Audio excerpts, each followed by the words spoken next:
Việt Nam có 54 dân tộc anh em, trong đó đa phần là các dân tộc thiểu số, sinh sống ở các tỉnh Trung Du, miền núi. Mỗi dân tộc lại có những phong tục Tết mang đặc trưng riêng.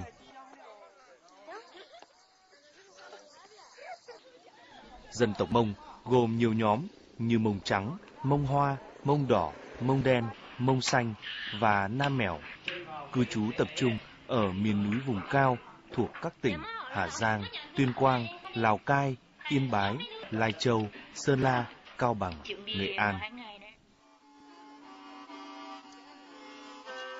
Người Mông có một hệ lịch riêng. Theo phong tục, Tết năm mới của người Mông thường diễn ra trước Tết Nguyên đán chừng một tháng.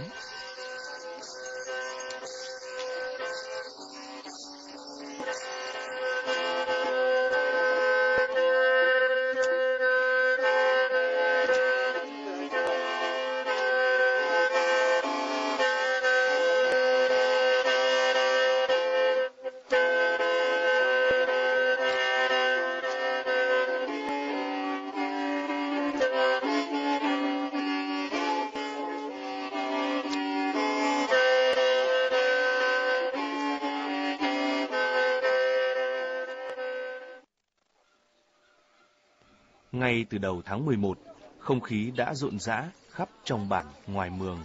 Lúc này, ngoài việc vỗ béo lợn gà, dọn dẹp, sửa sang nhà cửa, các chàng trai còn tập trung vào việc kiếm củi để dùng trong những ngày Tết. Phụ nữ cũng chuẩn bị cho mình những bộ váy áo rực rỡ sắc màu, cùng những vòng tay, vòng cổ đẹp nhất để diện trong những ngày Tết. Ngày Tết, ngoài thịt lợn, thịt gà, bánh dày, nhà nào trong bản cũng có rượu ngô.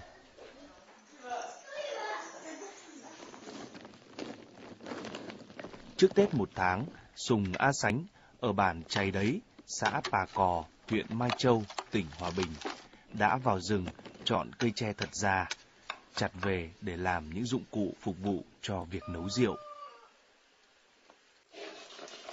Dụng cụ đun nấu cũng đã được đánh rửa sạch sẽ. Men rượu được mùa A Xía ủ kỹ trước khi nấu cả tháng trời. Khi công tác chuẩn bị đã xong, cũng là lúc hai vợ chồng Sùng A Sánh bắt tay vào việc nấu rượu ngô. Rượu ngô được chưng cất từ một loại ngô của địa phương gieo trồng trên núi đá.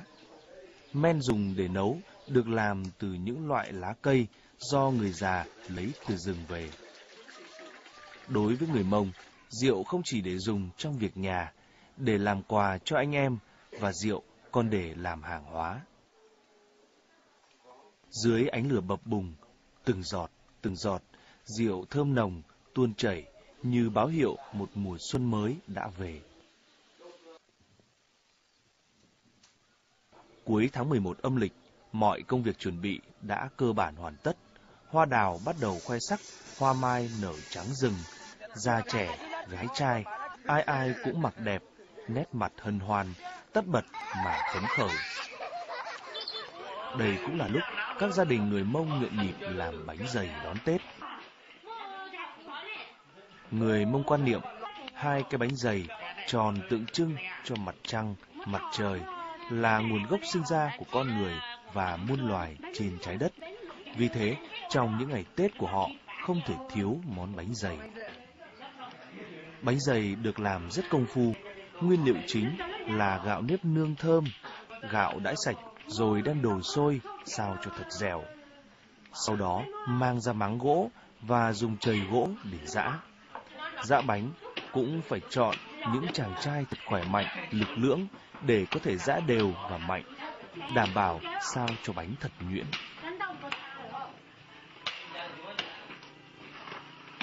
Bánh giã xong được chuyển ra mẹt, đã láng lòng trắng trứng gà cho khỏi dính. Ông chủ nhà nắm hai chiếc bánh to, đặt lên hai tàu lá chuối và trịnh trọng đưa lên bàn thờ rồi thắp hương để khấn ma nhà và giàng. Thông thường, mỗi gia đình làm ít nhất từ 50 đến 100 chiếc bánh dày. Bánh dày làm công phu và có thể để được rất lâu. Khi ăn, người Mông thường rán hoặc đem nướng trên bếp than hồng.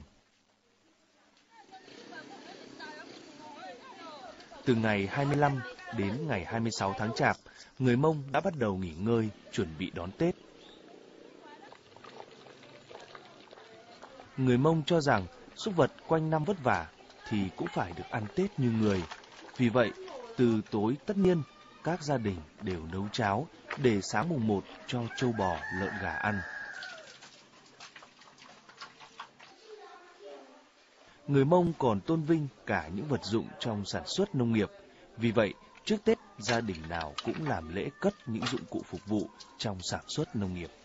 Với mùa y khía, ở xóm Xà Lĩnh, xã Pà Cò, huyện Mai Châu, tỉnh Hòa Bình, thì các vật dụng lao động chính là những vị thần đã giúp chị và gia đình làm ra của cải vật chất, tạo ra sự ấm no cho mọi thành viên trong gia đình. Nên ngay từ sáng sớm, mùa y khía đã mang những dụng cụ thường dùng trong sản xuất nông nghiệp ra rửa sạch sẽ, rồi đem vào để cạnh bàn thờ tổ tiên. Lúc này, chồng chị, anh Sùng A Bô, cũng đã chuẩn bị xong những tờ giấy bạc truyền thống dùng để dán lên các vật dụng. Anh quan niệm những dụng cụ này cũng như con người, vì vậy chúng cũng phải được nghỉ ngơi trong những ngày Tết để chuẩn bị cho một năm lao động sản xuất mới.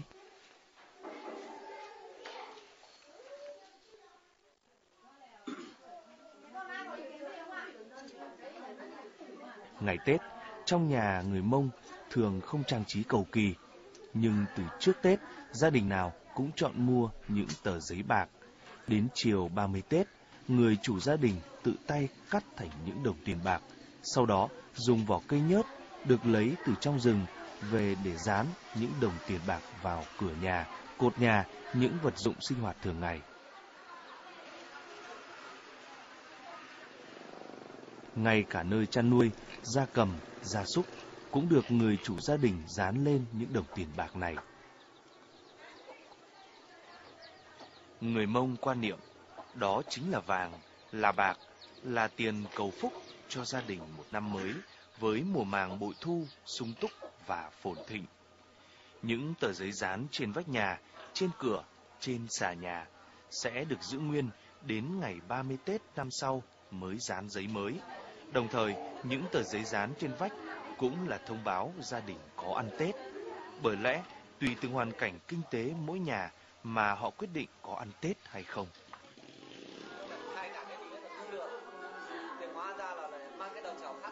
Mỗi độ xuân về, người Mông thường thắp hương tổ tiên với mong ước tổ tiên phù hộ cho gia đình luôn mạnh khỏe, làm ăn phát tài.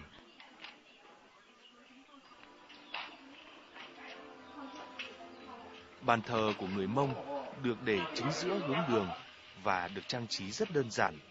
Nhưng bàn thờ của các gia đình kiêng không được lau bằng rẻ, không được rửa bằng nước, cũng không được quét dọn bằng chổi chít, chổi lông hay bất cứ vật dụng gì, mà chỉ được quét bằng chiếc chổi tre 3 ngọn do người già tự tay chặt về từ một đỉnh núi hướng đông. Đặc biệt, người Mông bao giờ cũng giữ cho hương cháy trong suốt 3 ngày Tết để thần bếp giúp họ luôn giữ ngọn lửa, xua đuổi tà ma và thú dữ.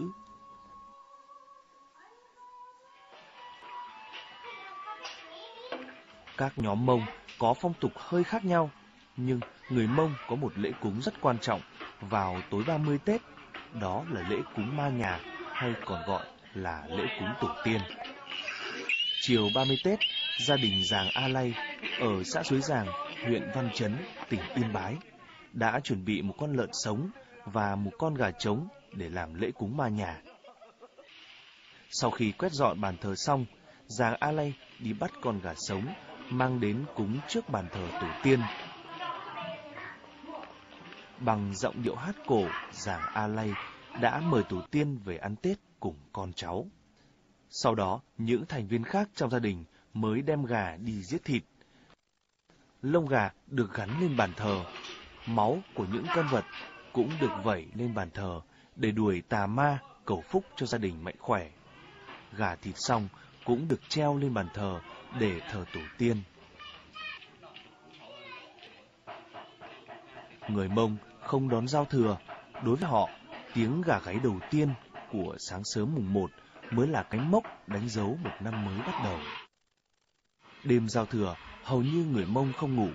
Với họ, cái thời khắc giao thừa đón năm mới là vô cùng quan trọng trong đời sống tâm linh. Vì vậy, từ khi làm xong lễ cúng ma nhà, giàng A Lay ngồi uống rượu, đợi tiếng gà gáy báo hiệu một năm mới đã đến.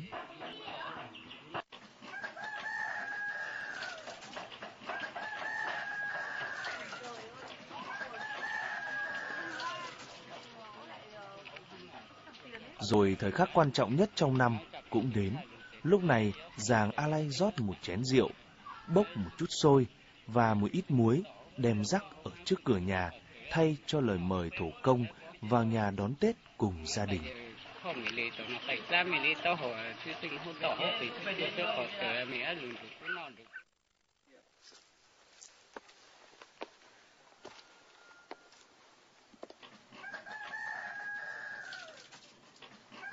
Trời hửng sáng trong màn sương mù, khi tiếng gà gáy còn râm ran từ đầu bản đến cuối rừng, cũng là lúc Sùng A Bô ở xóm Xà Lĩnh, xã Tà Cò, huyện Mai Châu, tỉnh Hòa Bình, điệu gùi gỗ đi vào rừng để lấy những giọt nước mát đầu tiên trong năm ở tận mỏ nước đầu nguồn.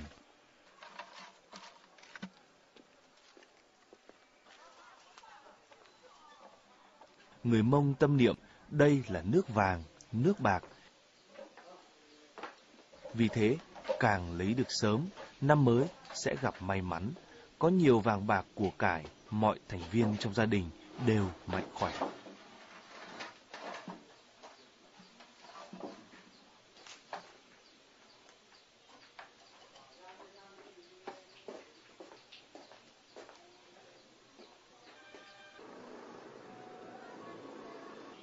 Trong những ngày đầu năm mới này, người Mông kiêng không quét nhà. Nếu có quét thì cũng chỉ quét vào trong và không hót đổ đi. Làm như vậy là sang năm mới sẽ mất của. Không chỉ có vậy, trong dịp Tết, chuyện ăn, chuyện dùng lửa của người Mông cũng còn mang nhiều điều kiêng kỵ đầy thú vị. Ngày Tết, người Mông có thể nhóm lửa nhưng không được thổi lửa. Bởi vì người Mông quan niệm, ngày đầu năm thổi vào bếp lửa, năm ấy sẽ gặp nhiều gió bão.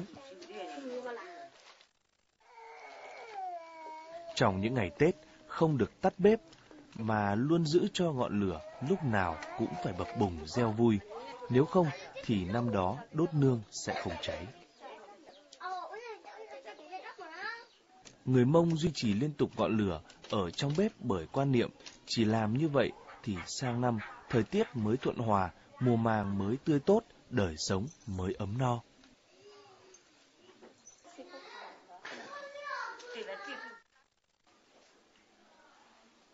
Những ngày đầu năm mới, người Mông đến các nhà trong bản chúc Tết, uống với nhau bát rượu, ăn với nhau miếng bánh dày, chúc nhau những điều tốt lành trong năm mới.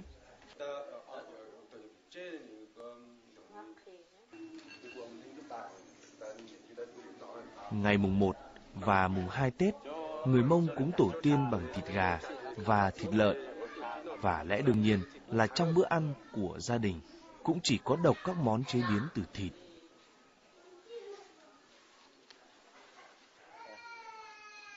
Để có thịt gà và thịt lợn ăn Tết, ít nhất từ 6 tháng trước Tết, gia đình người Mông đã phải chuẩn bị những chú gà trống đẹp mã, những chú lợn giống để vỗ béo.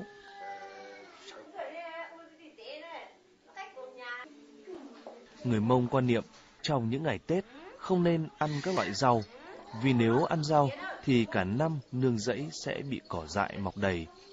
Sáng ngày mùng 3, trên mâm cơm của người Mông mới bắt đầu xuất hiện các món ăn thuộc về thực vật, rau, đậu, củ, quả.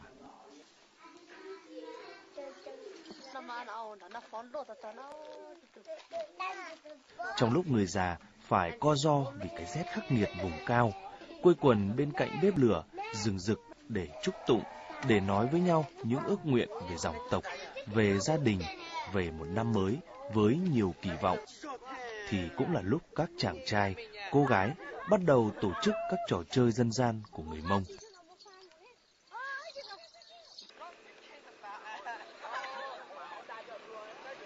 Trên một bãi đất bằng phẳng, các chàng trai và cô gái ở bản Chày Đấy, xã Pà Cò, huyện Mai Châu, tỉnh Hòa Bình đã chia ra làm hai bên nam nữ chơi ném pao.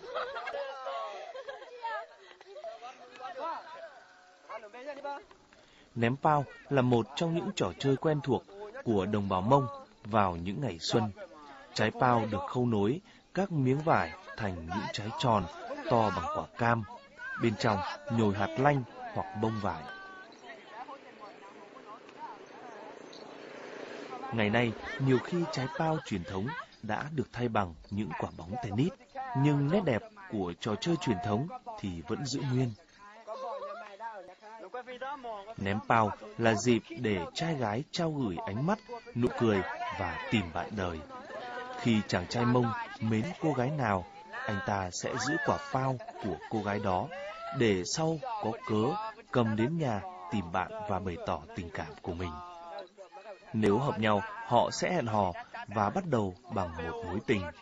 Nếu không ưng nhau thì họ tìm cách từ chối khéo, không để mất lòng nhau. Cứ mỗi độ xuân về, trái pao đem đến bao niềm vui, đầm ấm, đoàn kết, và trái pao như một lời hẹn trao nhau nỗi nhớ để nên những lứa đôi hạnh phúc.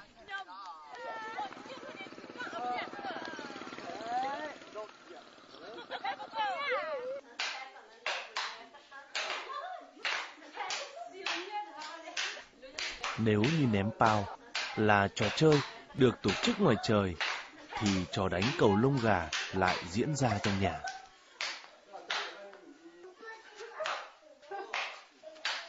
Sau 3 ngày Tết, các chàng trai người Mông mặc những bộ quần áo đẹp nhất đến nhà các thiếu nữ chơi xuân. Nếu có cảm tình với chàng trai nào, cô sẽ mời chàng trai vào nhà đánh cầu lông gà. Trò chơi đánh cầu lông gà của người Mông cũng có những luật lệ nhất định. Vì là chủ nhà nên bao giờ vị trí của người con gái sẽ ở bên trong, chàng trai sẽ đứng ở gần cửa ra vào. Cuộc chơi diễn ra dưới sự chứng kiến của cha mẹ và những người thân trong gia đình cô gái. Đôi trai gái vừa đánh cầu, vừa trò chuyện vui vẻ. Đánh cầu lông gà không chỉ là một trò chơi truyền thống của người Mông, và đây còn là dịp để các chàng trai và cô gái bày tỏ tình cảm.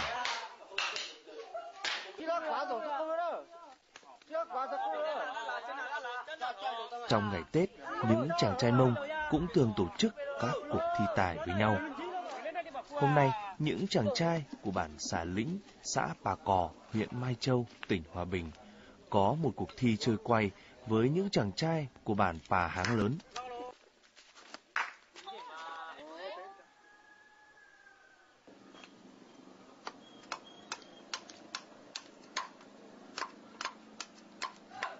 Trước khi chơi, các chàng trai của bản Xà Lĩnh đã phải vào rừng chọn cây táo rừng, là một loại cây rất rắn chắc, chặt lấy phần gốc để đẽo quay. Cuộc thi được tổ chức tại một bãi đất rộng với sự chứng kiến của đông đảo người dân và đặc biệt là có sự tham gia của những thiếu nữ hai bản. Hai đội chơi, mỗi đội gồm 4 người cùng nhau so tài. Sau 3 vòng chơi, các chàng trai đến từ bản Xà Lĩnh đã bị thua.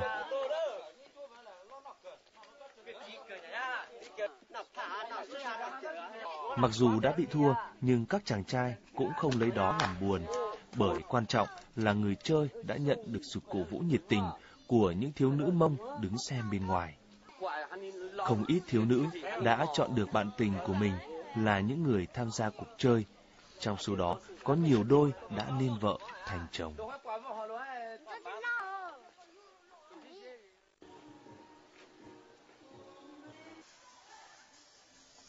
Cứ mỗi độ xuân về, khi hoa mận nở trắng rừng, hoa đào đỏ thắm, cũng là lúc thanh niên nam nữ người Mông có cơ hội bày tỏ tình yêu thầm kín của mình. Mượn mùa xuân, mượn cảnh vật, cỏ cây, hoa lá, chim muông, tình yêu của các chàng trai, cô gái như được hòa vào lời ca trong tiếng kèn lá, tiếng sáo tha thiết, mãnh liệt mà đắm say. Những âm thanh độc đáo, có âm điệu du dương phát ra từ chiếc kèn lá đã làm đắm say biết bao thiếu nữ.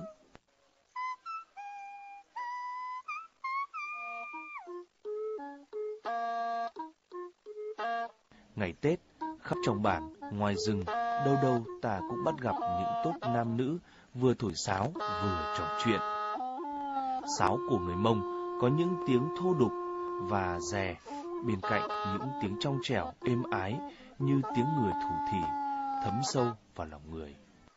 Đối với những chàng trai Mông thì cây sáo không chỉ là nhạc cụ mà nó còn là những người bạn đường, bạn trong lao động, sản xuất và là người hỗ trợ đắc lực trong việc chinh phục trái tim người thiếu nữ.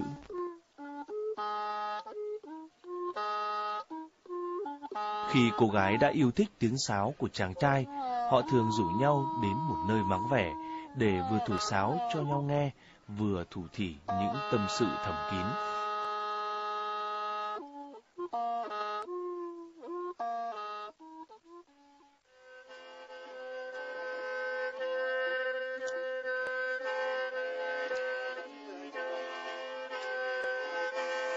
Cũng như chiếc sáo, chiếc kèn đã gắn liền với cuộc sống của đồng bào Mông. Trong những dịp lễ Tết, lúc nào tiếng kèn cũng được vang vọng. Với người con trai Mông, cây kèn là vật bất ly thân. Lúc buồn, lúc vui, chỉ có cây kèn làm bạn. Kèn còn tượng trưng cho đức độ và tài nghệ của chàng trai Mông.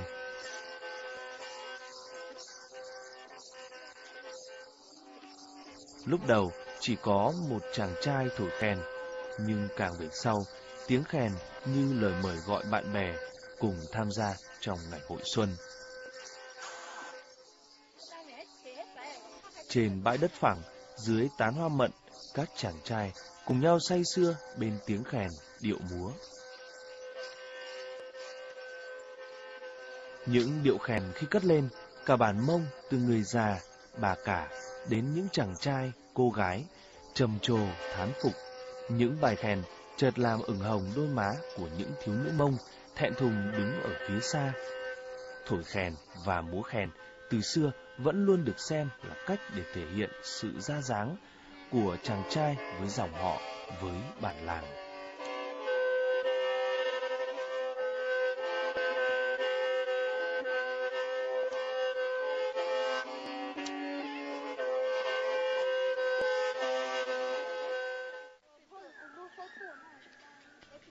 Hiện nay, cuộc sống của đồng bào Mông đã có nhiều sự thay đổi.